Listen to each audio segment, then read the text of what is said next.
اس نے کہا میرا پتہ تمہیں جلد چل جائے گا، یہ بتاؤ تم کون ہو؟ ہم نے کہا ہم عرب سے ہیں۔ پھر ہم نے سارے سفر اور طوفان اور جساسہ کے بارے میں بتایا۔ اس نے ہماری طرف آنے کا کہا۔ اس نے کہا لسان کے نخلستان کے بارے میں بتاؤ۔ ہم نے کہا اس کے بارے میں کون سی بات پوچھنا چاہتا ہے؟ اس نے کہا میں جاننا چاہتا ہوں کہ اس باغ کے درختوں پر پھل آتے ہیں یا نہیں۔ ہم نے کہا ہاں پھل آتے ہیں۔ اس نے کہا مجھے تبریہ کی جھیل کے بارے میں بتاؤ۔ ہم نے کہا اس کے بارے میں کون سی بات پوچھنا چاہتا ہے؟ اس نے کہا کیا اس میں پانی موجود ہے؟ ہم نے کہا ہاں اس میں بہت پانی موجود ہے۔ وہ بولا اس کا پانی بہت جلد ختم ہو جائے گا۔ پھر اس نے کہا مجھے زغر کے چشمے کے بارے میں بتاؤ۔ ہم نے کہا اس کے بارے میں کون سی بات پوچھنا چاہتا ہے؟ اس نے کہا کیا اس میں پانی ہے اور کیا لوگ اس کو استعمال کرتے ہیں؟ ہم نے کہا ہاں اس میں بہت پانی ہے اور لوگ اسے اپنے کھیتوں کو سیراب کرتے ہیں۔ اس نے پوچھا مجھے محمد صلی اللہ علیہ وآلہ وسلم کے بارے میں بتاؤ۔ ہم نے کہا وہ مکہ سے نکل کر یثرب یعنی مدینہ آ گئے ہیں۔ اس نے پوچھا عربوں نے اس کے ساتھ جنگ کی؟ ہم نے کہا ہاں۔ اس نے پوچھا کہ اس یعنی حضرت محمد صلی اللہ علیہ وآلہ وسلم ان کے ساتھ کیا کیا؟ ہم نے کہا کہ وہ ارد گرد کے عربوں پر غالب آ چکے ہیں اور انہوں نے ان کی اطاعت قبول کر لی۔ اس پر اس نے کہا کیا واقعہ ایسا ہو چکا ہے؟ ہم نے کہا ہاں۔ پھر اس نے کہا ان کے لیے بہتر یہی ہے کہ وہ اس کی اطاعت قبول کر لے۔ اب میں تمہیں اپنے بارے میں بتاتا ہوں۔ میں دجال ہوں، مجھے ان قریب خروج کی اجازت مل جائے گی۔ ناظرین گرامی، اس حدیث سے معلوم ہو چکا ہے کہ دجال پیدا ہو چکا تھا اور اب وہ اپنی رہائی کا منتظر ہے۔ اس کی رہنے کی جگہ ایک آباد جزیرہ ہے۔ اس کے کرندے اسے لمحہ بہ لمحہ دنیا اور انسانوں سے آگاہ کرتے ہیں اور اس کو غیر معمولی طاقتیں دی جائیں گی۔ اب سوال یہ ہے کہ کیا برمودا ٹرائینگل کو ہی اس کا اصل مقام کہا جائے؟ جہاں پر کوئی جانے کی جرات کرے تو اس کا نام و نشان صفحہ ہستی سے مٹا دیا جاتا ہے۔ تو ناظرین گرامی، یہ واقعہ سنانے کے بعد حضور اکرم صلی اللہ علیہ وسلم نے اپنا عصا مبارک ممبر پر فرمایا یہ ہے طیبہ، یہ ہے طیبہ، یعنی مدینہ منورہ میں تم کو یہی بتایا کرتا تھا۔ جان لو کہ دجال نہ شام کے سمندر میں ہے نہ ہی یمن کے سمندر میں، وہ مشرق میں ہے۔ اور حضور اکرم صلی اللہ علیہ وسلم نے مشرق کی طرف ہاتھ سے اشارہ فرمایا۔ صحیح مسلم حدیث نمبر 7208۔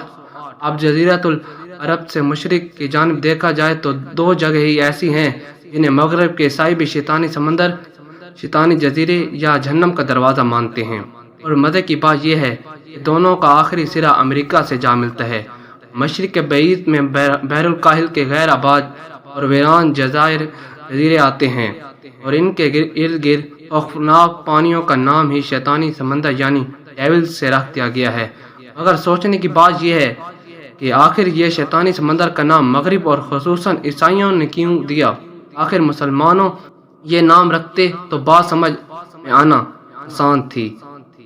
خیر یہ ابھی ہمارا موضوع نہیں۔ فی الحال ہم یہ دیکھتے ہیں کہ یہ واقعہ برمودا ٹرائینگل کا تعلق دجال سے ہے۔ تو خاتون حضرات، حدیث کے الفاظ دوبارہ پڑھیے۔ دجال مشرق میں ہے، زمین چونکہ گول ہے، اس لیے اگر ہم مہم طور پر مشرق کی طرف اشارہ کریں تو وہ اس کی گولائی کی وجہ سے مغرب یعنی بحر الکاہل تک پہنچے گا، مگر یہ ایک مبہم تعویل ہے۔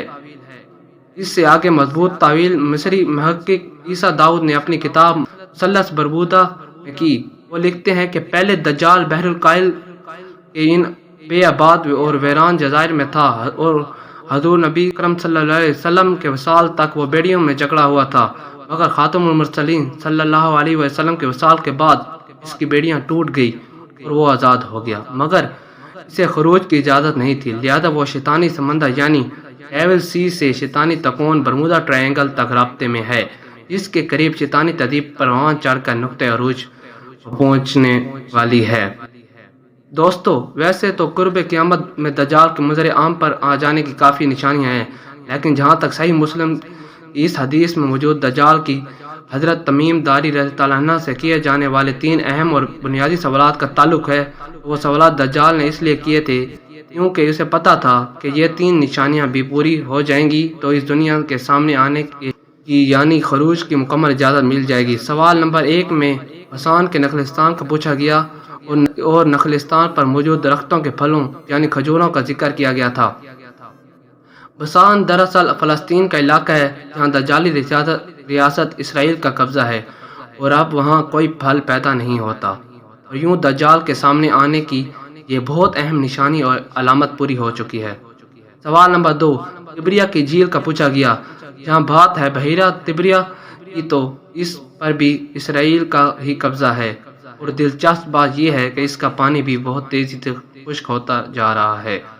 جس طرح پاکستان میں مشہور ترین دریاؤں کا پانی انڈیا کی دشمنی اور چالاکی سے سوکھ رہا ہے اور کم ہو رہا ہے، تبریہ کا پانی بھی بہت کم ہو رہا ہے۔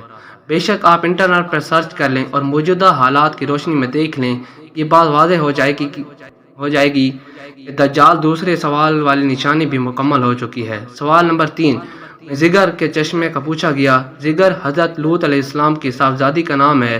حضرت لوط علیہ السلام کی 2 صاحبزادیاں تھیں، ربا اور زگر۔ بڑی صاحبزادی ربا کو وفات کے بعد جہاں دفن کیا گیا تو قریب ہی ایک چشمہ تھا جو ان کے نام سے منسوب ہو کر مشہور ہوا۔ اس طرح چھوٹی صاحبزادی زگر کی وفات کے بعد ان کی تدفین بھی ایک چشمے کے قریب ہوئی اور وہ چشمہ زگر کے چشمے کے نام سے مشہور ہو گئی۔ دجال کی تفتیش اور تجسس کے اہم مطابق یہ تیسری جگہ بھی دجالی ریاست اسرائیل میں ہی واقع ہے، اور اس کا پانی بھی پوری طرح خشک ہوتے ہی دجال کو نکلنے کی اجازت مل جائے گی۔ ناظرین محترم، ایک دوسری حدیث سے ثابت ہوتا ہے کہ دجال کسی بات پر غضبناک ہو کر نکلے گا اور منظر عام پر آ جائے گا۔ یوں یہ کہا جا سکتا ہے کہ موجودہ وقت اور مستقبل قریب میں جہاں یہ پانی خشک ہوتا رہے گا تو اللہ پاک کی طرف سے کچھ ایسے اسباب اور حالات واقعات ضرور رونما ہوں گے جس پر دجال کو سخت تشویش اور غصہ ہوگا اور وہ خروج کر جائے گا اور وہ سامنے آ جائے گا۔ وہ ایسی کیا بات یا باتیں ہوں گی، واقعات ہوں گے، یہ سب عیب کی باتیں ہیں، لیکن اتنا ضرور سمجھ آتا ہے کہ وہ دجالی ریاست اسرائیلی دجالی چمچوں یعنی صہیونیوں اور یہودیوں، دجال پرست عیسائیوں، دیگر غیر مسلم مذاہب کے دجالی چیلوں اور نام نہاد مسلمانوں کے خلاف ہی کچھ ہوگا، تبھی وہ اتنا غصہ میں آئے گا۔ اللہ پاک ایسے عظیم فتنے سے ہمیں اپنے امن و امان میں رکھے۔ اگر ہوش مندی سے دیکھا جائے تو ایسے محسوس ہوتا ہے کہ اب دجال کے خروج کا زمانہ زیادہ دور نہیں۔ اس لیے فتنے سے بچنے کے لیے ہمیں اپنی ایمانی قوت حاصل کرنا ہوگی۔ یہی واحد حل ہے جس کے ذریعے باطل اور اہل باطل کو ہر محاذ پر شکست دی جا سکتی ہے۔ اللہ پاک ہم سب کو دجال کے فتنے سے محفوظ رکھے اور ہمیں ایمان کو مضبوط کرنے کی توفیق عطا فرمائے، آمین یا رب العالمین۔ دوستو، ویڈیو پسند آنے کی صورت میں اسے زیادہ سے زیادہ لائک کر کے ہماری حوصلہ افزائی کریں اور فیس بک پر اور واٹس ایپ پر شیئر کر کے ہماری حوصلہ افزائی کریں۔ خدا حافظ۔